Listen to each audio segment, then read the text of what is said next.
Dastak India live में आपका स्वागत। बढ़िया। दस्तक इंडिया लाइव में आपका स्वागत है। मैं इस्लाम खान, नमस्कार। हम मौजूद हैं सीमापुरी से विधायक वीर सिंह दिखान जी के पास। वीर सिंह दिखान जी से बात करते हैं। विधायक जी, जानना चाहेंगे मोदी जी जो सौगात दे रहे हैं उस सौगात पर आप क्या कहना चाहिए, आपका क्या विचार है? देखिए, मोदी जी द्वारा दी गई सौगात जो है एक सोची समझी साजिश है इन लोगों की। और मैं समझता हूं कि मुस्लिम भाइयों को जो ये सौगात दे रहे हैं एक दिखावा है, नाटक है। और जो उनकी मानसिकता है वो सबके सामने है। ईद की छुट्टी ख़त्म कर दी गई, मीट की दुकानों पर बैन लगाया गया। हालांकि ये बात हम सब जानते हैं कि नवरात्रों में हिंदू समाज पूरा कोई नॉनवेज का इस्तेमाल नहीं करता और ये अधिकांश दुकानें बंद ही रहती हैं। लेकिन इनको घटिया राजनीति की है इन्होंने, और एक मुद्दा उसको बना करके अपने फेवर में हिंदुओं को लेना चाहते हैं ये। जबकि मैं ये समझता हूँ कि लोग समझदार हैं और जानते हैं कि नवरात्र में मीट की खपत कितनी रह जाती है और वैसे कितनी होती है। तो ये सब जो प्रोपेगेंडा चल रहा है इनका, वो सब वोटों के लिए चल रहा है। तुष्टिकरण की नीति है, हिंदू समाज को टोटली अपने फेवर में करने की है। मैं समझता हूँ कि ये जो इनकी साजिश है वो कामयाब नहीं होने की है। कुल तो मिला के बात है कि वोट की राजनीति है और कुछ देना नहीं चाहते। बिल्कुल सही बात है कि अभी आप देख ही रहे हैं कि क्या क्या कर रहे हैं, वो सब लोगों के सामने है। और मैं तो ये समझता हूँ कि जिस तरह से इस देश में हिंदू समाज के लोगों ने देश के लिए, आज़ादी के लिए लड़ाई लड़ी, कुर्बानी दी, उसमें मुस्लिमों का समाज का भी बहुत बड़ा रोल रहा है। तो ये कहना चाहेंगे कि मुस्लिम समाज भी हमारे नागरिक हैं यहाँ के, और उनके साथ में इस तरह का भेदभाव जो है वो नहीं होना चाहिए जो भारतीय जनता पार्टी के शासन में किया जा रहा है। चुनाव के समय में वादा किया था भाजपा ने कि 2500 रुपये हर महिला को दिए जाएंगे, मगर अब देखने में ऐसा मिल रहा है कि जैसे कि वो मना करने की बजाय कुछ 150 को देना चाह रहे हैं। उन पर भी बहुत शर्तें ऐसी लगा दी हैं जो ना के बराबर वो ले पाएंगे। तो उस पर आप कुछ कहना चाहेंगे? बिल्कुल। इनकी जब सत्ता आई थी केंद्र में, उससे पहले भी नरेंद्र मोदी जी ने बहुत बड़ा झूठ देश के साथ बोला कि हर एक भारतीय के खाते में 15 लाख रुपए आएंगे।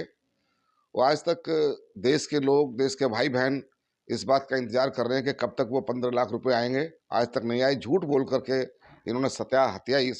और इस बार दिल्ली के चुनाव में भी भाजपा के केंद्रीय शासन ने इस तरह की घोषणा की। और जो यहाँ का मैनिफेस्टो था भाजपा का, उसमें भी उन्होंने ये कहा कि हम 2500 रुपये देंगे। और मोदी साहब ने खुद कहा, द्वारका में जो उनकी रैली हुई थी, उस रैली में उन्होंने कहा था कि हम सबसे पहले 2500 रुपये देंगे और पहले मीटिंग के पास में ही पास कर देंगे, प्रस्ताव पास कर देंगे।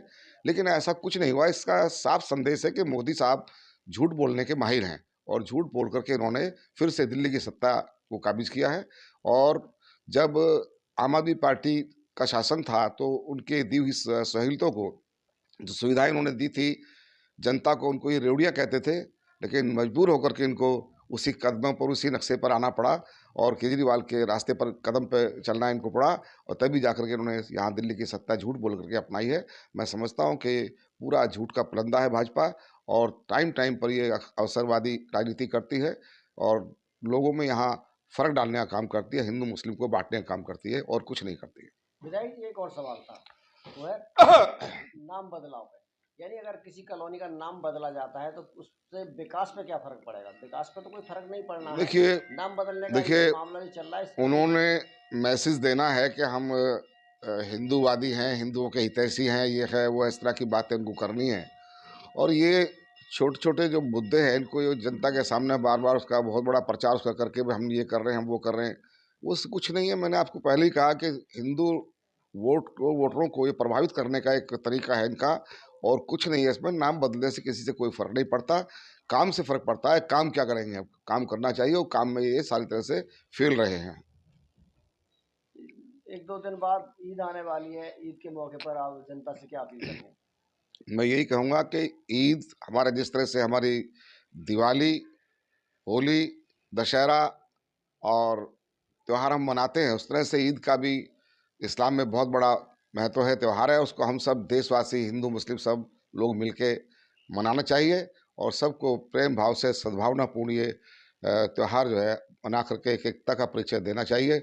मैं समझता हूँ कि ईद एक बहुत बड़ा त्यौहार है मुस्लिम समाज के लिए। उनके इस त्यौहार में हम सबको शरीक होकर के शांतिपूर्ण तरीके से, सौहार्दपूर्ण तरीके से उसको मनाना चाहिए। और मेरी इस मौके पर सभी क्षेत्रवासियों को, देशवासियों को ईद की हार्दिक बधाई है और शुभकामनाएं हैं। मैं कहना चाहूँगा कि हम सब एक है, एकता से ही देश का विकास हो सकता है। लोगों को अलग अलग रास्ते पर ले जा करके, अलग अलग विचारधारा बना करके कोई देश का विकास नहीं हो सकता है। थैंक यू जी। हमारे साथ थे वीर सिंह दिघान जी, जो विधायक हैं सीमापुरी से और इससे पहले भी 3 बार विधायक रह चुके हैं। इन्होंने बताया कि भाजपा केवल वोट की राजनीति करती है, विकास की राजनीति नहीं कर रही है, विकास में बहुत पीछे रह चुकी है।